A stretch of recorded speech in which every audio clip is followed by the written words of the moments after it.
Hello friends, how are you? Hope you're doing well. In this video, I'll show you round down formula here. Okay, in last video I taught you the round up formula, round formula you can say, and now in this video I'll show you round down formula.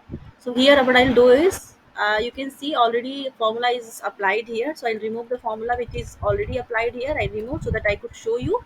Now I'll type here is equal to down, round down in bracket F3. It's not F3, it is yeah, it is F3 actually. Yeah, it's F3. I can manually type, or I can select the cell value and 2. 2 is the decimal value. You can see 25 into point 87 is the round down formula. Okay, I'll apply all the you know formula in all the cells so that all the cell value can be changed. Now you can see. Hope you are understanding. Thank you for watching.